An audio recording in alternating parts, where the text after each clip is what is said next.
Ce que je voulais vous dire, c'est que les métaux sont nos compagnons depuis environ 10 000 ans. L'homme utilise les ressources minérales depuis 3,4 millions d'années. Ça doit être l'âge du plus vieux silex taillé découvert sur le continent africain.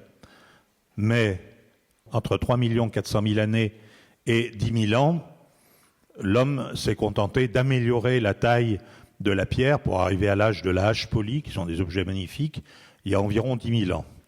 Et c'est autour de 10 000 ans, parce que la précision n'est pas nécessairement très grande dans les recherches archéologiques, que l'homme a découvert les premiers morceaux de cuivre natif. Tout a commencé, l'âge des métaux a commencé avec le cuivre, un métal magnifique qui sert aussi dans l'industrie du luxe.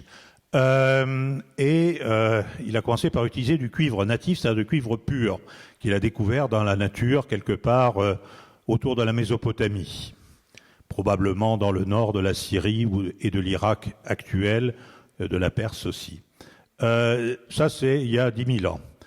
Vers 6 000 ans avant notre ère, il a découvert comment extraire du cuivre, c'est-à-dire il a inventé la métallurgie, comment extraire du cuivre à partir de minerais de cuivre, non plus en utilisant du cuivre métal qui existe à l'état naturel, mais qui est très rare, mais en extrayant le cuivre par un procédé, par le feu, à partir de minerais. Ce qui avait l'avantage, c'est d'offrir une ressource quand même beaucoup plus abondante. Et il se trouve que les premiers cuivres ainsi produits étaient des cuivres riches en arsenic, mais ça l'homme ne le savait pas. Et quand on ajoute de l'arsenic au cuivre, ça donne un alliage, le cuivre arsenier, qui est assez dur. Et ça a permis à l'homme non seulement de faire des objets décoratifs magnifiques, mais aussi de pourfendre ses adversaires.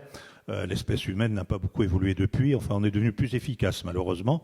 Mais dès le départ, nos technologies ont été duales, avec des utilisations très pacifiques, parce que ce cuivre arsenier, c'était aussi les premiers socs de charrue. Donc ça a permis l'invention du labour et de l'agriculture moderne.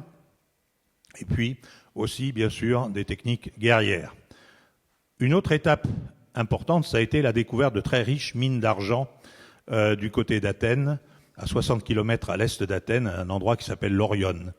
Et ces mines d'argent ont financé, en quelque sorte, la naissance de la démocratie à Athènes. Donc il y a un lien étroit entre industrie minière et démocratie. Ça en fera bondir certains, mais c'est la réalité. C'est-à-dire que les patriciens d'Athènes et la ville d'Athènes était devenue très riche, tout bêtement parce qu'il y avait quelques milliers d'esclaves qui ont extrait l'argent qui a permis de frapper les premières monnaies, les tétradrachmes, etc., ces monnaies magnifiques enviées des collectionneurs. Ça a permis aussi à Athènes de financer la construction d'une flotte magnifique et de se défendre victorieusement contre les Perses. Il y avait régulièrement des guerres à cette époque entre les populations, les différentes villes grecques, Sparte, Athènes et les Persans. Un peu plus tard, ça a été l'Empire romain.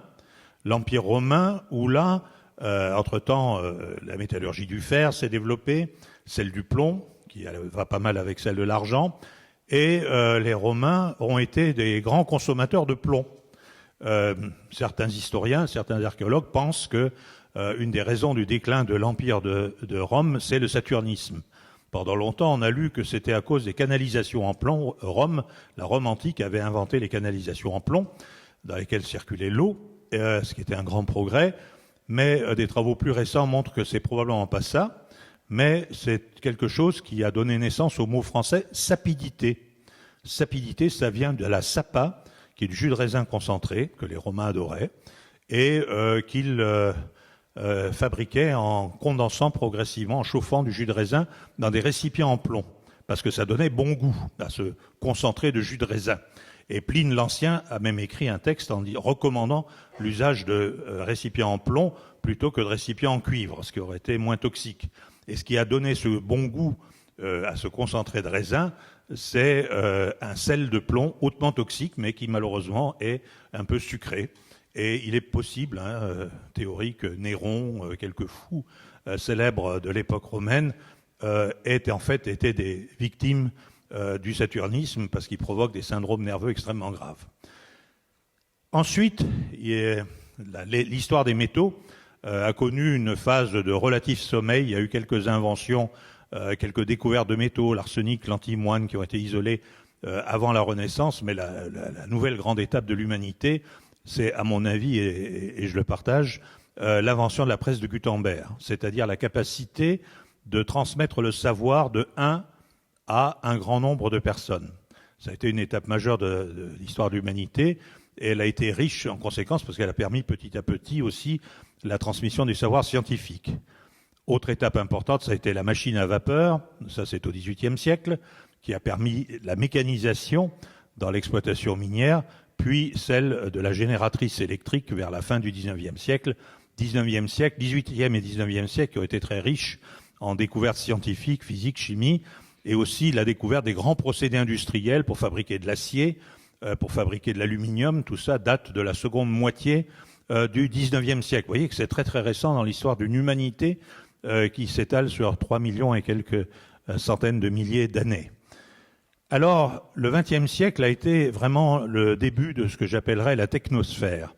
Au début du XXe siècle, nos grands-parents utilisaient péniblement une dizaine, une douzaine d'éléments du tableau périodique qui comporte 92 éléments naturels. À la fin du XXe siècle, nous avons utilisé pratiquement tous les éléments de ce tableau périodique et nous en sommes là. Si l'humanité, au cours du XXe siècle, a cru, et ça aussi c'est un facteur important, l'humanité a cru d'un facteur de 4,5 environ, celle de la consommation de nombreux métaux, en commençant par l'acier, le fer, a cru de l'ordre de 20 fois. Ça dépend, ça varie d'un métal à l'autre, mais vraiment, si on regarde des courbes sur les productions de métaux, des courbes historiques, on voit vraiment une envolée, et notamment à partir après la Seconde Guerre mondiale, parce que malheureusement, un des effets positifs de la Seconde Guerre mondiale, ça a été le développement de procédés très industrialisés. Ça a été les diagrammes de perte et de Gantt pour ceux qui sont ingénieurs. C'est l'opération Overlord. L'opération Overlord, la libération de l'Europe par les Américains, a nécessité de produire des quantités absolument colossales de camions, de bateaux, d'avions et j'en passe, des armes aussi bien sûr, et donc de faire tourner à fond l'industrie nord-américaine. Et donc il a fallu organiser tout ça. C'est la transposition de cette organisation dans le domaine civil, conjuguée avec la nécessité de reconstruire les pays de l'OCDE après le second conflit mondial, qui s'est traduit par les 30 Glorieuses, qui a été une phase de croissance économique dans tous les pays de l'OCDE qui pouvaient dépasser 5% par an, un petit peu ce que connaît la Chine aujourd'hui. Et puis, cette croissance s'est ralentie à partir du milieu des années 70, sous l'effet du premier choc pétrolier, mais aussi d'un début de saturation des besoins vitaux des économies occidentales. Les ponts, les routes, les maisons avaient été largement construits, pas entièrement, mais la croissance a commencé à se ralentir.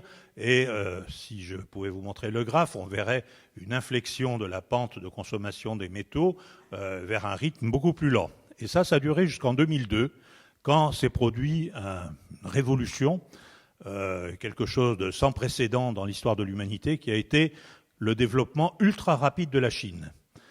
Ça a commencé en 2002, ça se voit très très bien sur les courbes de production de métaux. De 2002 à 2013, la Chine a connu une croissance dont l'histoire de l'humanité n'a pas de précédent parce qu'elle concerne un nombre colossal d'individus. La Chine, c'est 1,3 milliard d'habitants. En l'espace d'une quinzaine d'années, entre 2002 et maintenant, la Chine a développé une classe moyenne, c'est-à-dire des gens qui ont un revenu qui se situe entre 10 et 100 dollars par jour et per capita, une classe moyenne de l'ordre de 300 millions d'habitants à partir de rien, de la pauvreté absolue, parce que la Chine, juste après Mao, c'était une catastrophe. C'était extrêmement pauvre, extrêmement misérable, et c'est cette célèbre phrase de Deng Xiaoping, enrichissez-vous, qui a lancé ce processus, soutenu à fond par l'État, par le Parti communiste, d'un capitalisme d'État. Colbert aurait adoré la Chine, je pense, et ce développement de la Chine a été extraordinaire. Ce développement aujourd'hui a changé de nature, c'est-à-dire que la Chine aussi rentre dans une phase de croissance plus molle et dont elle ne sortira pas, sinon que la croissance risque de ralentir encore petit à petit, comme ce fut le cas dans les pays de l'OCDE, parce que la Chine n'a plus guère d'endroits où bâtir de nouvelles villes, de nouvelles autoroutes, etc.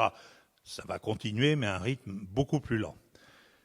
Question suivante, c'est et l'Inde? Parce que beaucoup de gens disent, ah bah oui, maintenant après la Chine, il y a l'Inde. L'Inde, c'est plus d'1 milliard d'habitants, mais l'Inde a un système politique, un système social, un système culturel radicalement différent de la Chine, qui fait que la croissance indienne est d'une autre nature et elle est plus lente en ce qui concerne la consommation de ressources naturelles. Et je dirais que c'est une bonne nouvelle parce que vu l'impact colossal du développement chinois sur l'environnement chinois, mais aussi l'environnement mondial, il est temps que les choses se calment, parce que c'est la survie de l'espèce humaine qui pourrait se trouver menacée par ce type de développement. Donc nous voilà en 2017, nous voilà avec un conférencier catastrophique devant vous qui vous explique le monde. Merci pour le fans club qui dit mais non. Je te revaudrai ça, Claire. Nous sommes en 2017. Qu'est-ce qu'on peut dire en regardant l'avenir? Le 21e siècle, pour moi, ne sera pas une répétition, en aucun cas, une répétition du 20e siècle. C'est-à-dire que les schémas, les concepts, les façons de penser, de produire, de consommer, de commercer, etc., tout ça se retrouve aujourd'hui profondément mis en cause. Pourquoi? Parce que, premièrement, démographie mondiale. Les Nations Unies publient régulièrement des analyses sur la croissance démographique jusqu'à l'horizon 2300. Bien entendu, ce sont des scénarios. Ce ne sont pas des prévisions, ça c'est pas quelque chose, c'est pas moi qui connaîtrais la martingale pour le tiercé cet après-midi et qui vous la donnerai. D'ailleurs, ne le faites pas si je vous le dis parce que vous vous tromperez, vous perdriez. Donc ce sont des projections, ce sont des scénarios. Et le scénario médian, parce qu'il y a une hypothèse haute, basse et moyenne, c'est 11,2 milliards d'habitants sur la Terre à la fin de ce siècle. C'est environ 4 milliards de plus que ce que nous sommes aujourd'hui. Je ne sais pas si vous avez constaté quelques désordres sur la planète actuellement. Non, bon. Je recommande d'ouvrir les journaux ou de regarder la télévision. Mais voyez bien les difficultés auxquelles notre monde est confronté globalement. Rajouter 4 milliards dans la cocotte minute, eh bien, je vous garantis que la cocotte minute en question a intérêt à être drôlement solide pour ne pas exploser. Donc, il y a ça. Deuxième facteur, c'est la croissance d'une classe moyenne mondiale. Alors là, il y a un institut américain qui s'appelle le Brookings Institute, qui est un des think tanks américains les plus réputés, les plus dignes d'intérêt, qui a publié là aussi un scénario sur l'évolution de la classe moyenne à l'horizon 2030, pays par pays. En gros, en 2000, la classe moyenne mondiale, c'était 500 millions de personnes, essentiellement dans les pays de l'OCDE. En 2030, 30 ans plus tard, ça serait, puisque c'est un scénario, le conditionnel s'impose, 3,1 milliards de personnes, essentiellement en Asie. Inde, Chine, mais Japon, bien sûr, Corée, etc., Pakistan éventuellement, 3,1 milliards. Alors c'est une sacrée bonne nouvelle, parce que ce sont des gens qui sont sortis de la pauvreté. Mais c'est un challenge extraordinaire, parce que quiconque accède à la classe moyenne se met à consommer des métaux, mais aussi de la viande, une alimentation améliorée. Tout ça a un impact sur l'écosystème mondial qui est très important. Donc démographie, évolution de la classe moyenne, et puis après, mutation technologique. Aujourd'hui, on nous parle beaucoup de transition énergétique et personnellement, je suis très optimiste sur les possibilités de l'humanité de résoudre son problème énergétique. Moi, je pense que dans 20 ans, et peut-être moins, l'énergie solaire, je vois surtout l'énergie solaire comme extrêmement prometteuse, pourra répondre aux besoins de l'humanité. En Inde, on a inauguré récemment la première centrale de 650 gigawatts. Si vous êtes attentif malgré l'heure, vous allez me dire que c'est que la moitié de la puissance d'un réacteur nucléaire et que par-dessus le marché, ça ne produit pas quand il fait nuit, même si l'Inde est un pays ensoleillé. Le clair de lune ne suffit pas à faire tourner ce genre de panneaux solaires. Objection valable, mais la bonne nouvelle, c'est les perspectives de progrès en matière de recherche. J'ai l'occasion de suivre un peu les travaux de recherche internationaux dans le domaine. Aujourd'hui, les panneaux solaires que vous pouvez acheter dans le commerce, ils sont faits avec du silicium et ils ont un taux de conversion de l'énergie solaire en énergie électrique un peu inférieur à 20%. Eh bien, dans la période que j'ai indiquée, une vingtaine d'années, peut-être avant, les panneaux que monsieur et madame tout le monde pourront installer chez eux auront un taux de conversion de l'électricité de 50%. Et ça, c'est quelque chose de considérable. Et à un prix tout à fait abordable, parce que les prix ont énormément chuté en l'espace de 10 ans déjà, et la recherche est très très active, avec des hauts et des bas. Bon, on voit qu'aux États-Unis, elle risque d'être un peu moins soutenue à cause de délires politiques, alors que les États-Unis ont une des entreprises les plus innovantes dans le domaine. Mais bon, je pense que la dynamique est lancée et il y a des raisons d'être optimiste. Par contre, il va falloir continuer à consommer et produire des métaux. Alors, là aussi, c'est ce que je ne peux pas vous montrer. Je me suis amusé à faire des scénarios sur les perspectives de croissance de la demande en métaux à l'horizon 2050. Encore une fois, ce sont des scénarios, et j'avoue que, comme on dit familièrement, j'ai peut-être fumé la moquette. Qu'est-ce que j'ai fait ? Je considère qu'il y a deux grandes catégories de métaux. Les métaux qui servent à développer des infrastructures, le bâti, les ponts, les maisons, les chemins de fer, etc. Les métaux qui servent aux infrastructures. En clair, le fer, l'aluminium, le cuivre, le plomb, le zinc, le chrome, le nickel, tous les métaux d'alliage, etc. Et puis, il y a une autre catégorie de métaux qui sont les métaux que j'appellerais, à tort peut-être, high-tech. C'est-à-dire tous ceux qui servent à toutes les innovations technologiques, en commençant par les smartphones, les tablettes, les ordinateurs, mais aussi, j'ai parlé d'énergie solaire, d'énergie éolienne, et là-dedans, on trouve toute une panoplie de métaux avec des noms exotiques comme indium, gallium, germanium, et j'en passe, et un certain nombre. Pour les métaux dits high-tech, il est impossible, à mon avis, de faire des prévisions au-delà de 10 ans, parce que les technologies évoluent très vite. Aujourd'hui, par exemple, le métal à la mode, c'est le lithium et le cobalt, les deux métaux. Pourquoi ? Parce que c'est des métaux fondamentaux pour l'électromobilité, en clair, les voitures électriques, qui se développent très rapidement. Cette année, pour la première fois, en Chine, il a été vendu en 2016 500 000 voitures électriques sur un total de 24 millions de véhicules vendus. Ces voitures, il y a deux éléments clés, la batterie et le moteur. La batterie, aujourd'hui, c'est une batterie au lithium. Pourquoi ? Parce que c'est dans ce genre de batterie qu'on peut stocker un maximum d'énergie dans un minimum de volume. Si vous voulez faire ça avec des batteries au plomb, il faudrait mettre une batterie avec 4 roues, et vous n'auriez plus de place pour rentrer dedans. Donc il vaut mieux prendre une batterie au lithium. Ça sera donc des batteries au lithium, mais à l'horizon 2025, ça sera probablement encore des batteries au lithium. Au-delà, la recherche le montre, il y a d'autres alternatives qui pourraient se développer, et donc c'est très très difficile de faire des scénarios. Mais pour vous dire, rien que l'électromobilité et le lithium, il y a une étude allemande qui est parue cette année, une étude des plus sérieuses, qui a été publiée au mois de juillet, qui montre qu'eux, ils ont fait des scénarios jusqu'en 2035. À l'horizon 2035, il faudrait multiplier par 4 la production actuelle de lithium, par 4, juste pour satisfaire les besoins de l'électromobilité. Puis le lithium, ça sert encore à d'autres choses, heureusement, dans d'autres domaines comme le verre Pyrex, par exemple. Le verre Pyrex, c'est un verre qui est dopé avec du lithium, où on trouve du lithium dans des graisses, etc. Bon, ça, c'est des domaines où la croissance est quand même beaucoup plus lente, mais les batteries au lithium pourraient faire exploser la demande. Donc, il est temps de trouver des batteries qui consommeraient des métaux plus communs que le lithium, bien qu'à court terme, il n'y ait pas de souci à se faire sur la disponibilité des métaux. Alors, un message ici, c'est que donc, je reviens d'abord aux métaux d'infrastructure. Alors là, les métaux d'infrastructure, le fer, on est à des croissances annuelles de l'ordre de 3% par an. Jusqu'en 2050, parce qu'en 2050, nos maisons, nos chemins de fer, etc., il y aura toujours plein d'acier. Il y aura toujours plein de cuivre dans les réseaux électriques, parce que, et si c'est pas du cuivre, ce sera de l'aluminium. Donc, ces métaux d'infrastructure vont connaître des croissances entre 2,5 et 5% selon le métal à l'horizon 2050. Ça paraît anodin, parce que dire, ah bah oui, l'année prochaine, il faut qu'on produise 2,5% de plus de cuivre que l'année passée, bigre. Il faut trouver les gisements, il faut les investir dans leur développement, il faut les mettre en exploitation. Quand on voit aujourd'hui à travers le monde, ça devient de plus en plus difficile d'accéder aux gisements, parce que plus l'être humain devient riche et plus il s'oppose à tout ce qui pourrait porter atteinte à son confort.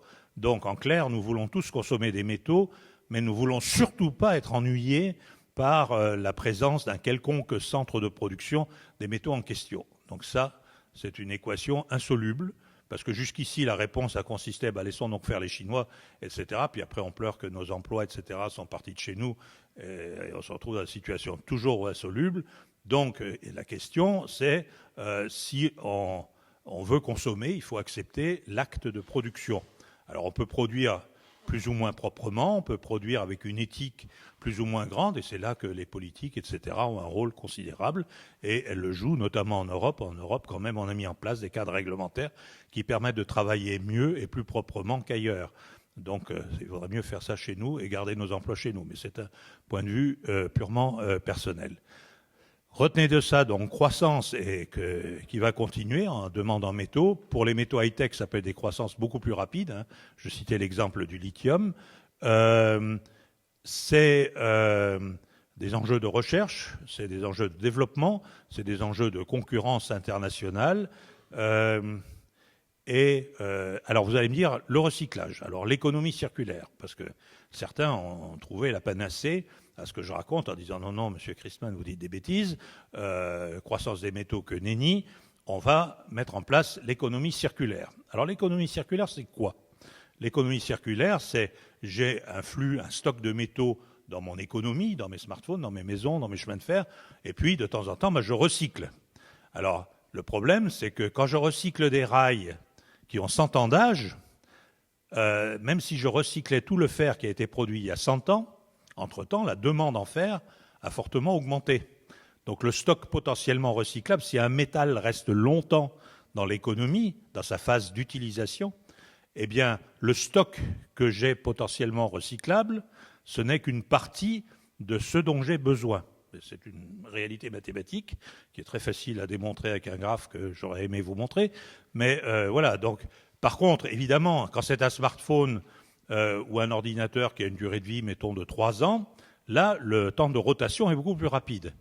Mais alors là, je me heurte à la complexité de la conception des produits. Très souvent, une limite au recyclage, c'est que les produits que nous utilisons tous ont été conçus, mais pas du tout en vue de pouvoir être recyclés. Aujourd'hui, les processeurs qui sont au cœur de nos équipements électroniques, les plus performants, c'est des couches de quelques atomes d'épaisseur de ceci, avec une couche de quelques atomes d'épaisseur de cela, et c'est des sandwichs multi-éléments. Hein. Alors, bien sûr, on peut tout dissoudre dans de l'acide ou dans des solvants et aller à la pêche aux atomes. Physiquement, chimiquement, on sait faire. Le problème, c'est le coût fantastique de ces technologies. Hein. On peut les utiliser dans quelques secteurs de pointe ou quand les métaux ont une très grande valeur, comme l'or ou le platine, etc., où les valeurs dépassent plusieurs millions de dollars à la tonne. Mais pour des métaux plus usuels, ils sont beaucoup trop bon marché pour pouvoir être recyclés. C'est le cas du lithium, par exemple, des batteries. Des articles disent qu'il faudrait que le prix du lithium augmente de 5 fois par rapport au niveau actuel pour pouvoir être économiquement recyclable à partir des batteries. Parce que pour recycler, il faut collecter. Donc il faut déjà mettre en place un système qui fait que toutes les batteries atterrissent au même endroit. On le fait très bien avec le plomb, donc ça marche très bien ça. Ensuite, il faut déconstruire, préparer au recyclage, et ensuite il faut une phase métallurgique pour reséparer les éléments les uns des autres, les reconditionner et les rendre de nouveau propices à un usage comme s'ils étaient fraîchement extraits d'une mine. Tout ça est faisable, c'est un coût économique, mais qui vient en concurrence avec le coût des matières premières nouvelles.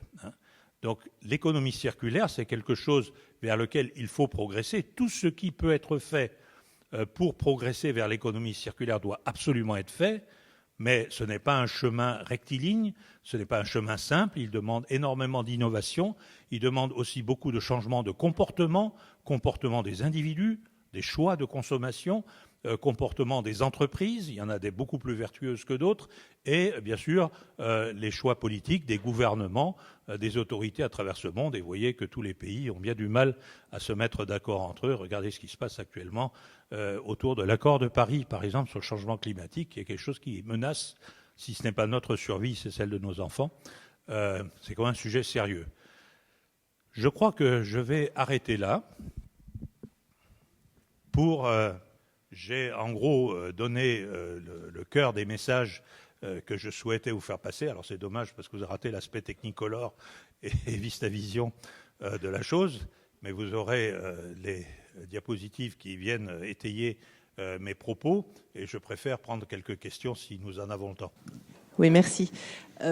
Patrice, moi j'aimerais que tu développes un petit peu ce que nous avons sous nos pieds dans l'Hexagone, parce que nous avons un territoire qui est très riche en fait en métaux, certains stratégiques, certains dits de base, mais dont on aura besoin encore longtemps.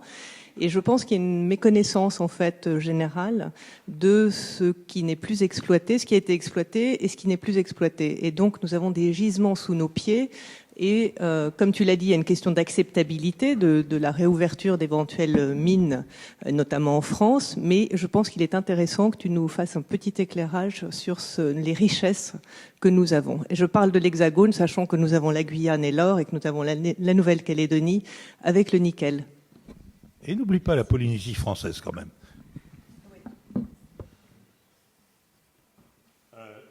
D'autres questions, comme ça je répondrai à la queue leu. Oui, tout à l'heure on parlait de la fabrication additive, donc qui est liée à une technologie de poudre. Est-ce que cette technologie permet de recycler, donc la fabrication additive à partir de métaux? Est-ce que cette technologie permet un recyclage en fait de ces des pièces qu'on a pu voir, que Christophe a pu nous présenter tout à l'heure? Merci. Moi, j'aurais aimé savoir si le recyclage des métaux n'est pas toujours viable pour des questions économiques. Est-ce qu'il est toujours viable pour des questions techniques? C'est-à-dire, est-ce qu'on peut naïvement imaginer que des métaux puissent être, ou certains métaux puissent être recyclés à l'infini et qu'ils gardent leurs propriétés et leurs qualités mécaniques? Alors, je vais peut-être prendre les trois premières questions. Donc, patrimoine français, une question de Claire de Langeron. Nous nous connaissons bien, donc je peux donner son nom. Alors, la France est une magnifique illustration de ce syndrome que les anglo-saxons appellent NIMBY, not in my backyard, pas dans mon jardin, ou banana, better build absolutely nothing near anything. C'est-à-dire ne construire, surtout rien construire près de quoi que ce soit. Alors, ma génération, j'ai vécu mes 68, sur les quartiers sur les murs du quartier latin, bombait, comme on dit, jouir sans entrave. Et je crois que ça résume assez bien la situation. Alors, la France est un pays qui a un riche patrimoine minéral. La France est un pays qui a un riche passé minier. Alors, tout le monde se rappelle peu ou prou le passé charbonnier avec ses heures glorieuses et aussi ses heures absolument tragiques et sordides. Il ne s'agit pas de nier la réalité. Je ne suis pas ni pro-mine ni anti-mine. J'essaye d'être un esprit plus ou moins rationnel dans un monde compliqué.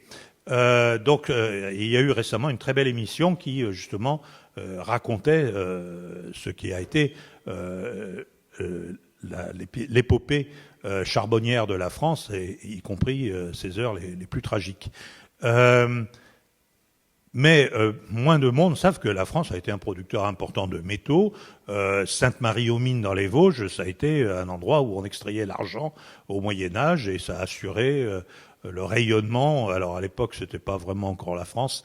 Je ne sais pas de quelle satrape locale, mais bon, toujours est-il, ça a été une sorte de richesse. Et on voit des mines métalliques, d'anciennes mines métalliques partout, un peu partout, dans ce qu'on appelle les zones de socle cristallin, donc en gros les Ardennes, les Vosges, le pourtour du Massif central, une partie des Alpes, et puis la région des Pyrénées, la Montagne Noire et la Bretagne. Ce sont en gros les régions les plus favorables au gisement métallique. Alors aujourd'hui, contrairement à des légendes absolument tenaces, la France dispose toujours d'un patrimoine minéral important et encore largement méconnu. Il est méconnu parce qu'on ne veut pas le connaître. La France a investi votre argent, le mien, parce que je paie mes impôts. Donc, entre 72 et 92, on a eu un grand inventaire minier national qui a permis, avec les moyens de l'époque, de rechercher et d'identifier des ressources minérales. Entre-temps, les techniques ont beaucoup évolué, mais par contre, ça devient beaucoup, beaucoup plus difficile d'aller faire de la prospection sur le terrain parce qu'on se heurte, pas toujours, mais souvent malheureusement, à l'hostilité que je qualifierais d'irrationnelle des gens. Je comprends que un citoyen, moi le premier, je vis dans un petit village très, très agréable au bord du Loir, dont M. Jacquet m'a tiré ce matin en catastrophe. Donc il est vrai, je dois être honnête, que je serais ennuyé par la présence de quelque chose qui serait polluant, émetteur de poussière, de nuisances à côté de chez moi. Et nous raisonnons probablement tous de la même façon les uns les autres. Petit problème, il faut bien que ça vienne de quelque part.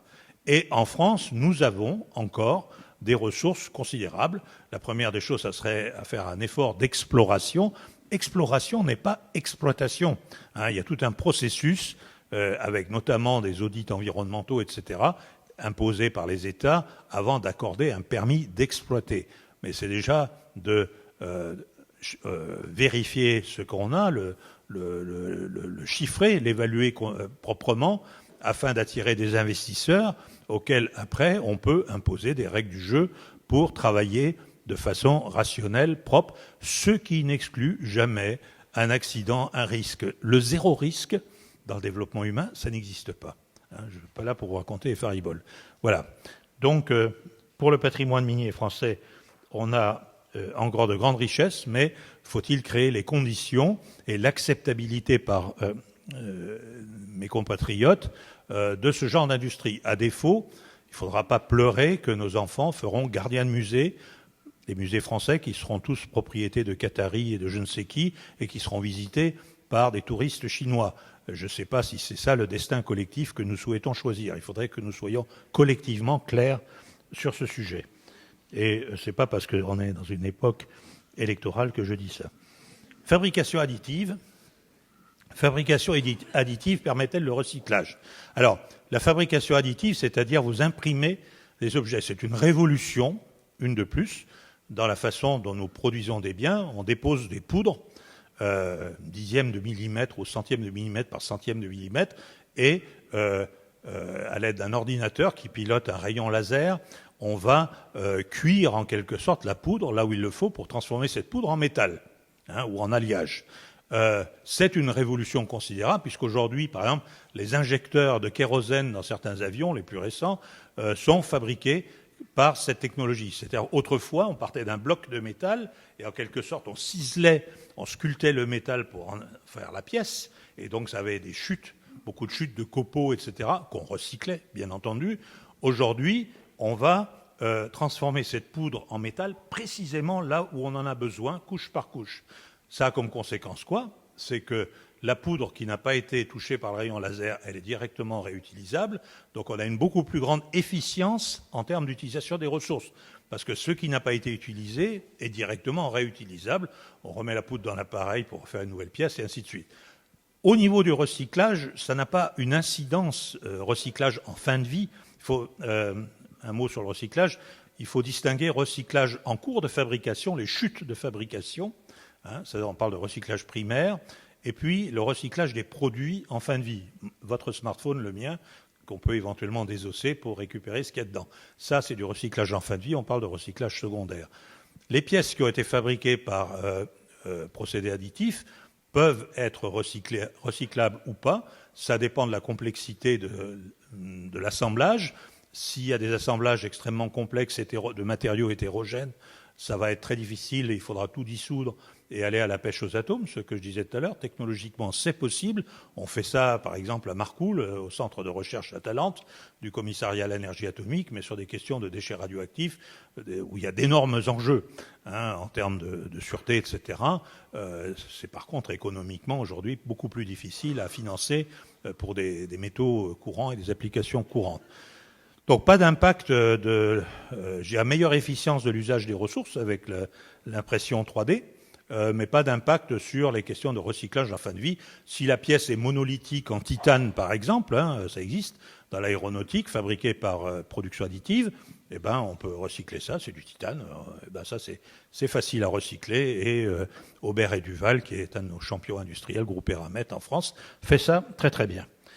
Donc la viabilité, ça vient à la viabilité du recyclage, oui. C'est vraiment des questions économiques. Les technologies, on en a plein. Il y a des chercheurs à travers le monde qui travaillent là-dessus tous les jours, mais c'est une question économique. Ça coûte combien pour extraire un métal d'une roche, le transformer en lingot de je ne sais quoi, de gallium, de germanium, etc., et l'usiner? Combien ça coûte pour l'extraire à partir de mon smartphone en fin de vie, de mon ordinateur, et le transformer là aussi en un lingot qui est utilisable. Donc c'est vraiment une question économique, plus que technologique. Alors bien sûr que la recherche est importante, parce qu'on peut progresser. Nos technologies sont améliorables. Hein. Je connais une étude américaine du ministère américain de l'Environnement, dont M. Trump vient de décider de réduire le budget de 30%. Bravo. Une étude qui date de 2008, qui a étudié l'ensemble de l'industrie minière américaine, qui est très développée. Et le constat, c'est qu'en termes de consommation énergétique, il faut savoir que production d'aluminium, de fer, d'acier et de ciment, c'est 12% de la consommation énergétique mondiale. Hein. Ces trois métaux, qui sont les trois principaux métaux d'infrastructure, enfin le ciment n'est pas un métal, mais matériaux d'infrastructure, c'est 12% de l'énergie mondiale. Donc vous voyez que les questions de procédés industriels, tout ce que je peux améliorer en termes de procédés industriels, c'est autant de gagner. Et l'étude américaine montre qu'on peut gagner 20% de consommation énergétique rien qu'en utilisant les meilleures technologies existantes. Pourquoi on ne le fait pas? C'est parce que quand vous avez investi des centaines de millions de dollars ou d'euros, voire des milliards dans une usine, vous attendez 30 ans, 50 ans que l'usine vienne à bout de vie avant de tout démonter, d'installer une nouvelle technologie. Il faut savoir que l'industrie minière, l'industrie métallurgique, c'est de l'industrie lourde où l'unité de compte en termes d'investissement, c'est la centaine de millions de dollars. Et on peut aller, par exemple, ouvrir aujourd'hui rien qu'une nouvelle mine de fer. Je ne parle pas de la sidérurgie qui va avec. Une nouvelle mine de fer, quelque part au fond de l'Afrique, je pense à la Guinée, le projet Simandou, qui est un des plus chers au monde, c'est 20 milliards de dollars avant de sortir la première tonne de minerai. Pourquoi? Parce qu'il faut construire 650 km de watchman de fer, un port en eau profonde. Vous allez manipuler des millions de tonnes de matériaux. Hein. Le minerai de fer, c'est du pondéreux. Vous voyez, c'est immense, quoi. Alors quand quelqu'un arrive en disant, chef, quand les décisions d'investissement ont été prises et quelqu'un, aussi brillant soit-il, arrive en disant, chef, j'ai une idée pour faire différemment, on dit donc, Coco, désolé, on a décidé qu'on fait comme ça, on est coincé avec notre choix d'investissement au moins pour 20 ans. Coco, si tu as une bonne idée, on la regardera dans 20 ans. On va prendre une dernière salve de questions. Donc c'est qu'une salve de questions, ça va. Vous avez cité deux métaux, lithium et cobalt, pour l'électromobilité, et finalement le cobalt est passé un peu à la trappe. Donc le cobalt est passé à la trappe, c'est-à-dire vous avez finalement pas expliqué à quoi il sert. Donc ça c'est le cobalt. Et sinon j'avais une question sur l'énergie éolienne. J'ai essayé d'inclure ça un jour dans mon cours, notamment sur Neodyme, et j'avoue que je n'ai pas trouvé d'argument fort pour dire que ces matériaux risquent de manquer pour les moteurs des éoliennes. Et puis un deuxième propos comme ça, tenu, si jamais on mettait un parc éolien qui couvrirait tant de pourcents de la demande mondiale, on y engloutirait toute la production d'acier en l'immobilisant pour des dizaines d'années. Alors si vous avez des éléments peut-être un peu plus chiffrés sur ces deux terrains-là, je serai preneur pour mes étudiants.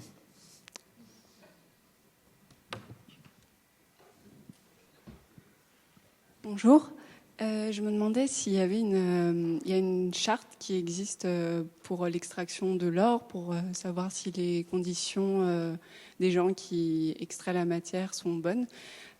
Pour le coup, il y a un peu moins de visibilité sur des matériaux, des matières qu'on pourrait juger moins nobles, comme le laiton ou encore l'aluminium. Est-ce que vous connaissez des choses là-dessus et si nous, en tant qu'acheteurs, et quand on va à nos fournisseurs, on peut avoir des références, etc. Merci. Oui, merci. Et pour ma part, une question un peu moins technique, mais je pensais au lithium et au gisement.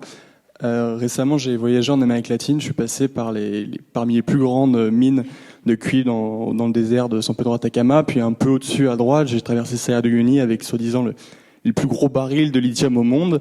On sait tous les échecs qu'on a eu à travers le temps lorsqu'on allait justement en dehors de chez nous pour aller exploiter des nouvelles mines. Comment est-ce qu'on pourrait passer, peut-être apprendre de nos erreurs et passer d'une exploitation des ressources limitées à cette fois une création de transmission de savoir. Et quand je parle de savoir, je parle pour le coup d'une ressource illimitée, dans le sens d'une ressource qui s'additionne, qui se multiplie, qui se partage. Et donc concrètement, développer l'économie locale, créer des centres de recherche, de découverte et d'analyse de la nature, ce genre de choses. Merci. Alors donc, on va arrêter là parce que moi je continuerai volontiers maintenant que je suis là. Si j'ose faire de l'humour pour marcher.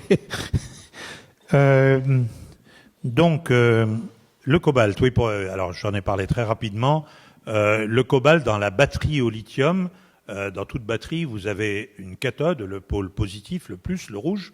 Vous avez une anode, le pôle négatif, et puis vous avez un électrolyte. Et souvent, vous avez une membrane pour empêcher les ions de revenir dans le mauvais sens. Donc, pour encourager la circulation des ions, des électrons, dans le bon sens. Alors, les batteries au lithium, on peut les fabriquer de différentes manières. La cathode et l'anode, enfin tous les éléments que j'ai cités, sont des enjeux fondamentaux parce que, en bricolant les uns et les autres, on gagne chaque fois, soit en termes de quantité d'énergie qu'on peut stocker dans la batterie, donc la batterie n'augmente pas de volume, mais on y met plus d'énergie, le nombre de cycles de charge et de décharge qu'elle peut supporter, la sécurité, vous avez entendu qu'il y a eu des accidents graves avec des batteries au lithium. Alors, le cobalt, aujourd'hui, on a au niveau industriel, je ne parle pas au niveau de la recherche, mais au niveau industriel, on sait produire 5 types de cathodes différents. Sur ces 5 types de cathodes, il y en a 3 qui contiennent du cobalt, en quantité diverse, parce que le cobalt confère des propriétés qui vont bien à la cathode. Alors, le plus classique, c'est le lithium-cobalt oxyde, c'est ce qu'on trouve dans les smartphones, les ordinateurs, le petit outillage électroportatif. Si vous avez acheté une perceuse récemment, il y a des chances que vous soyez laissé séduire par une perceuse portable avec une batterie au lithium. C'est remarquable. Voilà. Pour les véhicules, alors après, entre les constructeurs, ça discute entre les deux autres types de batteries qui contiennent du cobalt. Je ne veux pas trop rentrer dans les détails techniques, mais le cobalt est un véritable enjeu. Alors c'est doublement un enjeu, parce que malheureusement, le cobalt, d'où vient-il ? Géopolitiquement, c'est un vrai problème. 62% de l'extraction minière du cobalt, c'est en tant que sous-produit du cuivre et du cuivre de la République dite démocratique, du Congo. Donc, dans l'est du Congo, le sud-est du Congo, il y a d'énormes gisements de cuivre qui sont parmi les plus beaux restants sur Terre et où le cobalt se trouve associé en coproduit ou en sous-produit, comme on voudra. Ces mines aujourd'hui sont de plus en plus largement contrôlées par les Chinois et je reviendrai à ce que ça peut vouloir dire quand je toucherai le point relatif à la charte, aux chartes pour l'exploitation. Énergie éolienne.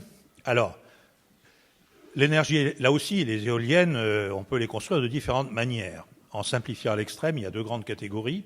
Les éoliennes que vous voyez le long de nos routes, si vous faites le chemin vers Orléans, vous verrez à droite de la Nationale 20 des champs d'éoliennes, ou si vous venez en train, on les voit très bien dans la Beauce.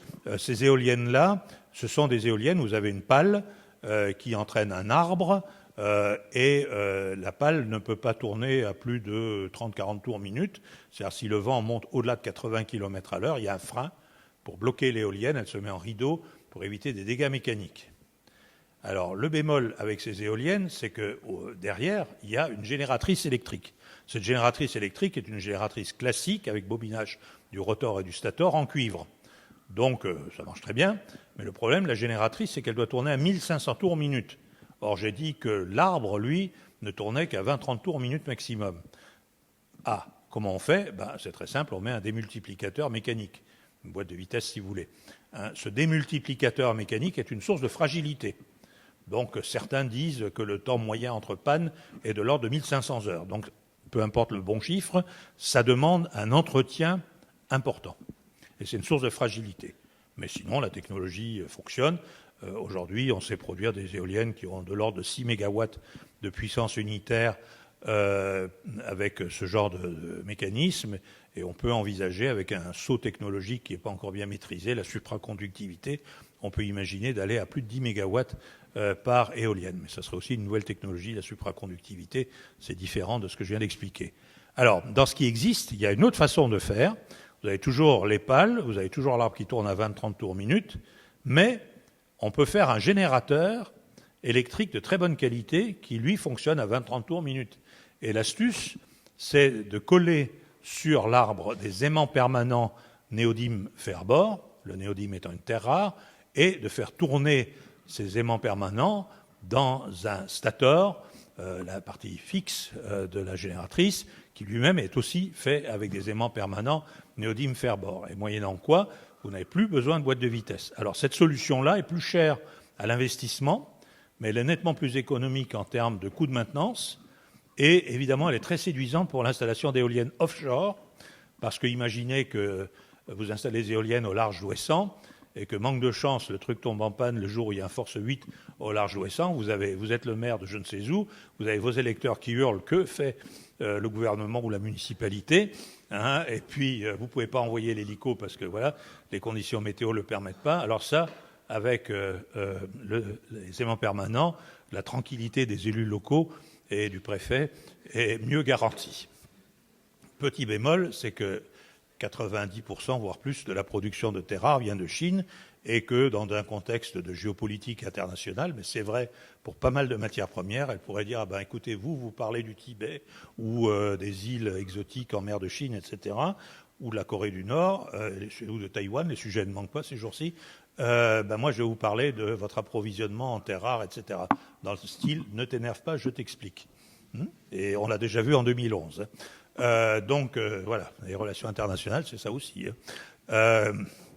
Alors, charte pour l'extraction de l'or. Alors, l'industrie minière est sous le feu permanent et croissant de critiques, puisque une des magies de l'Internet, c'est de permettre à tout un chacun de s'exprimer comme il le veut, avec tous les côtés positifs et tous les excès que ce genre d'expression permet. Donc, l'industrie minière a été très justement critiquée. Elle est jalonnée d'un certain nombre de scandales. L'industrie minière, ce n'est pas une industrie monolithique avec un opérateur, c'est des milliers, voire des dizaines de milliers d'opérateurs à travers le monde qui ont des éthiques extrêmement variables. Face à ces critiques, l'industrie minière, un certain nombre d'acteurs majeurs de l'industrie minière occidentale, j'insiste sur occidentale, pays de l'OCDE, en 2000 et de 2000 à 2002, a lancé un immense projet qui s'appelle Mines, métaux et développement durable, pour analyser quels étaient les liens entre cette industrie minérale et le développement durable, conscient que le développement durable était un enjeu, c'était un référentiel dans lequel tous les acteurs industriels, citoyens, devaient s'inscrire. C'est un référentiel commun pour l'avenir et le seul avenir possible de l'humanité, que ça plaise ou que ça déplaise. Donc, suite à ça, un certain nombre de grands groupes miniers mondiaux ont créé ce qui s'appelle le Conseil international pour les mines et les métaux, qui a édicté effectivement une charte de pratique, de transparence aussi, d'obligation de reporting, de communication à tout le monde de leurs résultats. Très concrètement, ça s'est traduit par la mise en place d'une ONG qui s'appelle Global Reporting Initiative, GRI. Elle est basée en Hollande. Cette ONG a édicté des règles pour produire, pour ceux qui le veulent, pour les entreprises qui le veulent, des rapports de performance durable, comment elles se comportent en termes de développement durable. Aujourd'hui, alors il y a des recueils, alors l'industrie, ça c'est pour toute l'industrie, quelle qu'elle soit, et après vous avez des recueils, des règles spécifiques à des secteurs. Donc il existe un recueil de règles, d'indicateurs que les entreprises volontaires doivent utiliser pour rendre compte de leur performance développement durable et produire des rapports certifiés conformes par la GRI. Aujourd'hui, il y a 104 indicateurs, dont par exemple les émissions de CO2, mais pas seulement, d'oxyde de soufre, d'oxyde d'azote, de particules fines, les PM10 et moins, et ainsi de suite. Le nombre de conflits sociaux, le nombre d'heures perdues avec des conflits sociaux, les mesures d'égalité hommes-femmes, 104. Vous pouvez les télécharger, vous tapez sur Google Global Reporting Initiative, vous pouvez télécharger ces règles. Je pense que les indicateurs sont disponibles uniquement en anglais, me semble-t-il. J'ai fait une traduction personnelle en français, mais je ne pense pas que sur le site, ça soit en français. Je dirais, nous ne sommes pas dans un monde de bisounours, nous ne sommes pas dans un monde parfait. Il paraît que c'est que les divinités, quelles qu'elles soient, qui sont parfaites, les hommes sont pleins d'imperfections. Mais je pense que c'est un pas significatif dans le bon sens.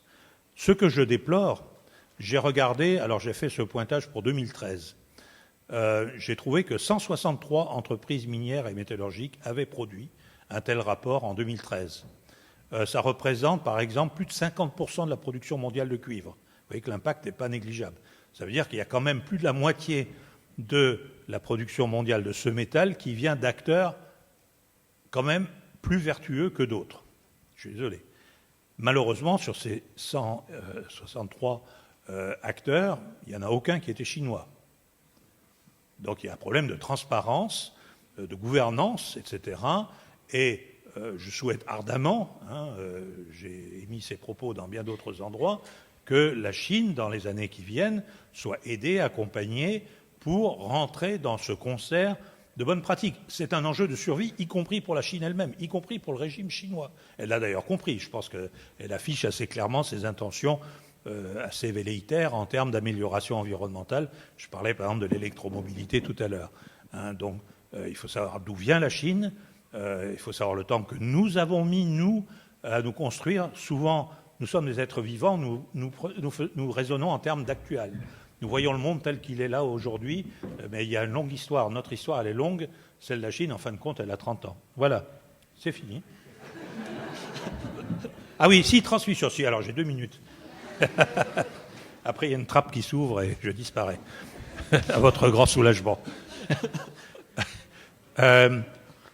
Oui, transmission des savoirs. Alors, l'exploitation minière, une exploitation minière moderne, c'est des tas de métiers. Électricien, chaudronnier, conducteur ou conductrice d'engins, laborantine, comptable, ingénieur des mines, géologue, et j'en passe et des meilleurs. Beaucoup de ces métiers sont des métiers employables dans d'autres secteurs de l'économie. Donc une mine qui se développe, c'est de l'activité humaine, et ça peut durer. Une mine, ça a une durée de vie qui peut être, dans les cas les plus favorables, plus de 100 ans. En Espagne, on exploite encore une mine qui a été découverte par les Romains, Rio Tinto. Alors, ce n'était pas en continu, je triche un peu. Mais donc, une activité industrielle, ce n'est pas que la mine, c'est des savoirs qui se transmettent et tout. Moi, je déplore qu'en Europe, à cause de la désindustrialisation dans laquelle nous nous sommes engagés par laisser-faire, par ignorance, nous avons aussi perdu beaucoup de compétences, beaucoup de métiers, et ça, c'est grave. Parce que retrouver une mine, à la rigueur, c'est relativement facile. Reconstituer des savoir-faire, reconstituer des métiers. Là, je me félicite de l'initiative de la Fondation Hermès, ça fait une jolie conclusion. L'Académie des savoir-faire, c'est conserver des métiers. Pas seulement, bien sûr, en lien avec la mine, et le secteur du luxe, c'est une belle illustration. Toutes les brodeuses, tout le travail du cuir, le travail des métaux, etc., le travail du bois, lié à l'industrie du luxe, là aussi, c'est un secteur qui a été lourdement menacé, et heureusement qu'il y a des initiatives pour essayer de conserver ce qu'on peut conserver et le développer, le redévelopper. Et je pense que le contexte européen est le contexte idéal. Nous sommes 450 millions de personnes bien formées, bien éduquées, avec de bonnes infrastructures. Si on le veut, ensemble, nous avons un réel avenir. Merci.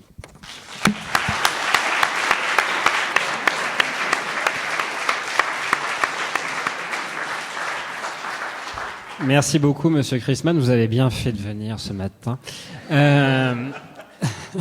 Et c'est même aussi bien sans slide, moi, je trouve. Donc, et on vous retrouvera au sein de la future encyclopédie sur le métal, bien sûr. On se retrouve quant à nous. Merci pour votre patience et cette écoute attentive, comme quoi. Le samedi 22 avril pour Architecture au pluriel, c'est à la Bibliothèque nationale de France, François Mitterrand, ligne 14 ou ligne 6. Voilà.